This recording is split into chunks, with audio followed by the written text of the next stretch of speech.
c'est la même chose à l'île d'Orléans, c'est la même chose le plan métropolitain, c'est l'outil de planification territoriale à l'échelle de la communauté métropolitaine de Québec. Donc, on parle vraiment là, de l'agglomération, la ville de Québec, la ville de Lévis, puis les MRC autour, l'île d'Orléans, la côte de Beaupré où on se trouve aujourd'hui, puis la MRC de la Jacques-Cartier en périphérie nord. Donc, cet outil-là vient vraiment là, fixer les grandes règles, les grandes cibles d'aménagement du territoire pour les 20 prochaines années pour l'ensemble de la région. Il va ensuite se décliner dans chacune des régions dans des schémas d'aménagement et de développement, dans des outils d'urbanisme comme les plans d'urbanisme, les règlements d'urbanisme à échelle plus locale. Donc, c'est vraiment le grand outil là, qui donne la direction générale pour faire face aux défis des 20 prochaines années. Donc, ça vient aider les différentes MRC, comme vous disiez, communautés métropolitaines qui ont à travailler par la suite. Ça devient... Est-ce que c'est un peu leur modèle, leur gabarit, on pourrait dire? Bien, il vient dans certains cas donner des directions à suivre, dans d'autres cas vraiment donner des règles plus fermes. Donc, par exemple, dans notre plan métropolitain, on va parler de conservation des milieux naturels, de conservation de la zone agricole provinciale là, pour assurer la sécurité alimentaire de la population. On va aussi fixer, par exemple, un périmètre urbain métropolitain, qui sont les espaces là, qui vont être dédiés au développement urbain pour les 20 prochaines années. Donc, on donne vraiment là, le grand cadre général en aménagement qui va ensuite se raffiner aux autres échelles de planification plus fines. Quand on parle de qui est révisé, est-ce que c'est un plan que vous avez de base et que là, vous faites quelques modifications ou là, c'est vraiment quelque chose, on y va vraiment en profondeur? C'est vraiment une révision en profondeur. On a adopté un premier plan métropolitain en 2012, qui était le premier là, de l'histoire de la communauté métropolitaine. Donc là, un peu plus de 10 ans plus tard, là, on est vraiment rendu à faire une révision en profondeur. Il y a des nouvelles orientations qui s'ajustent, il y en a qui sont ajustées. Puis dans certains cas, on est dans la continuité, où on va un petit peu plus loin dans ce qu'on proposait. Par exemple, sur les densités urbaines, l'importance d'utiliser le territoire là, destiné au développement urbain à son plein potentiel. Puis dans d'autres cas, on vient vraiment ajouter des nouveaux angles. On peut penser par exemple au changement climatique qu'on abordait assez peu en 2012, qu'on aborde beaucoup plus maintenant, ou à la sécurité alimentaire aussi, là, qui est vraiment un enjeu important, nourrir notre population, qui a émergé plus dans les dernières années. Donc, on vient ajouter des nouveaux contenus là, sur ces éléments. Aussi, si on regarde pour des communautés comme la nôtre, il y a une communauté plus rurale. Il y a quelques villes qui sont quand même intéressantes, mais la plupart, on est du côté plus rural. Est-ce qu'il y a une retombée particulière d'un plan comme ça qui est préparé? Est-ce que ça touche quand même les résidents qui habitent les régions plus rurales à ce moment-là? Oui, bien, notre plan métropolitain il identifie 3 types de milieux dans la communauté métropolitaine. Il y a les milieux urbains, plus à Québec et à Lévis. Les milieux périurbains, c'est le cas où on se trouve. Puis on parle aussi même de milieux rurbains dans certains cas, donc des milieux qui ressemblent à des milieux ruraux, mais qui ont une forte dépendance quand même au milieu urbain, à la ville de Québec, en termes de déplacement, par exemple, d'approvisionnement en ressources, d'utilisation des commerces, des services. Donc, tout ça est interrelié. Nous, ce qu'on cherche, là, c'est vraiment reconnaître la diversité de ces types de milieux-là, puis leur contribution. Dans un milieu comme ici, plus périurbain, ce qu'on va chercher à faire, c'est s'assurer de développer le territoire le mieux possible pour garder les caractéristiques de ce milieu-là. Donc, les grands milieux naturels, la zone agricole qui permet de nourrir la population, c'est des choses qu'on va vouloir là, vraiment valoriser davantage puis vont servir l'ensemble de la région. On parle jusqu'en 2041, donc on se projette pour 15 ans. Est-ce que c'est justement une bonne longueur? Est-ce que c'est pas trop long ou pas assez long? Le 15 ans, c'est quelque chose qui est intéressant pour vous? Bien, je dirais, même nous, on dit qu'on se projette pour 20 ans. Je suis d'accord, là, c'est dans 15 ans, mais on utilise beaucoup des données de 2021 pour faire les constats là, du recensement du gouvernement du Canada, entre autres, ou d'autres sources de données. Donc, on part des données de 2021, puis on se projette là, dans les 20 ans qui vont suivre 2021 pour faire cette planification-là. Pour nous, c'est un bel horizon de planification, même s'il est sur 20 ans. Ensuite, une fois qu'il va être adopté, le PMAN, on rentre dans une phase de suivi, de monitorage. Puis si on voit qu'on atteint complètement nos cibles, qu'on est prêt à aller plus loin, on pourra le modifier là, plus rapidement. Ou si au contraire, on voit qu'on n'atteint pas du tout nos cibles, on verra peut-être qu'il faut resserrer certains éléments. Donc normalement, un plan métropolitain, là, ça se revoit là, plus l'horizon de planification de 20 ans, mais on va le revoir par exemple après 10 ans, lorsqu'on juge là, que la situation a suffisamment évolué pour qu'on fasse un nouveau cycle de planification. Parce que c'est sûr qu'il y a entre autres les changements au niveau technologique. Il y a l'intelligence artificielle qui fait un bond incroyable. Donc, des fois, même il y a 5 ans, on n'en parlait quasiment pas. Maintenant, ça fait partie presque du quotidien. Donc, ça se peut que ça accélère, comme vous dites. il y a de l'ajustement en cours de route au besoin. Et on utilise déjà l'intelligence artificielle, par exemple, dans certains cas, pour faire nos constats. Là, on met ça à contribution pour avoir une lecture très fine du territoire, par exemple, sur l'occupation du sol, qu'est-ce qui se passe à quel endroit. Donc, on met à profit ces nouvelles technologies déjà, puis ils vont certainement là, se développer encore plus dans les prochaines années. On parlait de 5 défis, en tout cas, c'est ce qu'on mentionnait, entre autres, au niveau des communiqués que nous avons reçus de la CMQ. Oui. Quels sont ces défis importants qu'on retrouve là, pour le plan en tant que tel? Oui. Bien, le plus grand défi, là, c'est peut-être celui sur lequel j'insisterais parce qu'il les rassemble tous, c'est celui de faire des milieux de vie qui sont plus complets, plus durables. Donc, on entend beaucoup parler là, dans les médias, dans la sphère publique, de l'importance de faire de la densité, puis ça peut même créer des fois là, des petites situations d'acceptabilité sociale. Mais évidemment, si on veut consommer moins de milieux naturels, empiéter moins sur les milieux agricoles, il va falloir faire plus de densité, mais il y a des bonnes façons de le faire, puis il y a des moins bonnes façons. Nous, ce qu'on souhaite, c'est vraiment inciter à avoir des milieux de vie complets, où on a accès à un peu des services, par exemple, de proximité, que ce soit des écoles, des services de santé, mais aussi des commerces pour consommer, des aliments sains, par exemple, qu'on ait accès à des infrastructures de mobilité active, marche, vélo, par exemple, mobilité durable aussi avec l'autobus, de créer donc des milieux de vie aussi où les gens peuvent se rassembler dans des espaces publics, dans des parcs, avec un accès à la nature. Donc, c'est vraiment là, le principal défi qu'on identifie dans le PEMAD, c'est avoir des milieux de vie là, durables et complets. Puis ensuite, ça se décline en d'autres défis.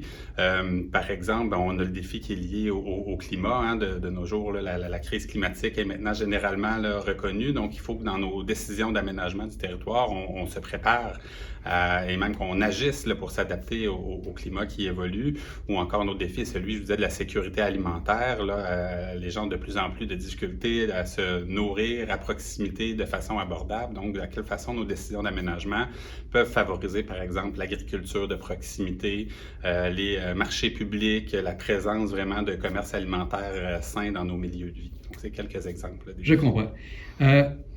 Pour les gens qui souhaitent s'impliquer, qu'est-ce qu'ils peuvent faire? Parce que je pense que vous souhaitez que les gens s'impliquent. Oui, justement, aujourd'hui, la rencontre est publique directement à la MRC de la Côte-de-Beaupré. Par la suite, si les gens souhaitent présenter mémoire ou documents ou différents documents de présentation, qu'est-ce qu'ils ont à faire à ce moment-là? Bien, c'est le bon moment, on est en plein dans la période de consultation publique. Elle prend différentes formes. Donc, on a 6 séances en présence là, dans la région pour recueillir les commentaires des gens. Il y en a une ce soir ici sur la Côte-de-Beaupré, comme vous le dites. Il en reste 4 autres par la suite. Il y a aussi une séance en virtuel à laquelle on peut participer. Et on a aussi une plateforme là, sur le site de la Communauté métropolitaine de Québec qui s'appelle Bâtir ensemble, sur lequel on peut déposer un simple commentaire, un mémoire, consulter l'ensemble des documents. Il y a des capsules vidéo enregistrées aussi pour présenter les contenus. Donc, c'est une autre façon là, de participer aussi, mais en ligne cette fois-ci. Et c'est comme vous dites, c'est monsieur, madame, tout le monde qui peut participer à cette consultation.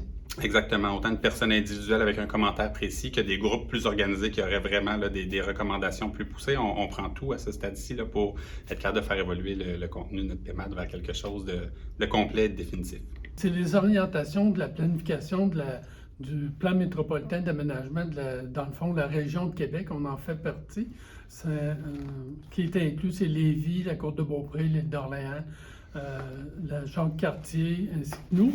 Donc là, c'est une séance d'information qu'on fait une tournée avec le comité qui a travaillé sur le plan d'aménagement. Dans le fond, c'est les orientations qu'on donne pour les 10-15 prochaines années au niveau de la région. Donc, il y a plusieurs... c'est un volume assez beaucoup de réglementation, de choses qui vont venir justement donner une planification du territoire pour qu'il y ait une cohérence aussi dans la région, tout le monde ensemble, qu'on ait les mêmes objectifs. Donc, le plan métropolitain est adopté à la Communauté métropolitaine de Québec. Il découle des orientations du gouvernement aussi.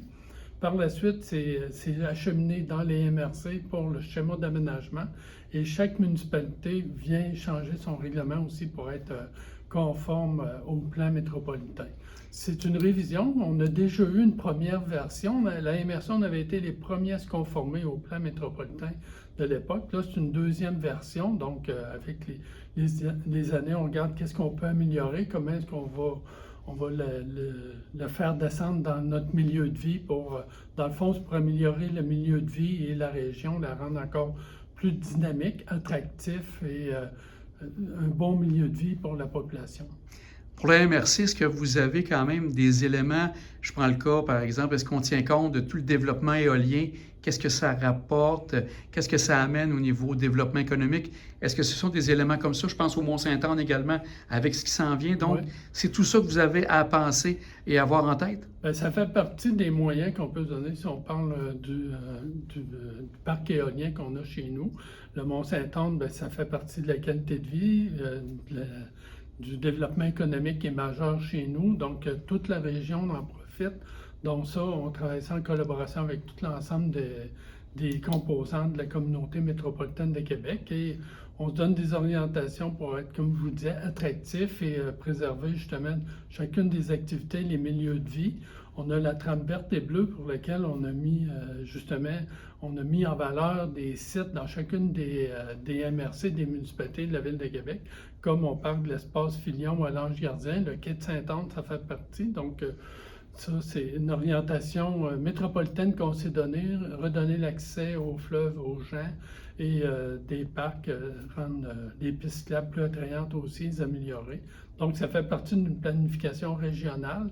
Aussi, on parle du milieu agricole, très important, de le préserver, de le mettre en valeur justement au niveau de la région. On ne cache pas, la Côte-de-Beaupré, on a beaucoup de milieux agricoles, l'île d'Orléans aussi. Donc, c'est toutes ces orientations-là au niveau de la région qu'on se donne ensemble et que justement, on regarde comment on peut améliorer, comment on peut en tenir compte dans notre planification et l'aménagement.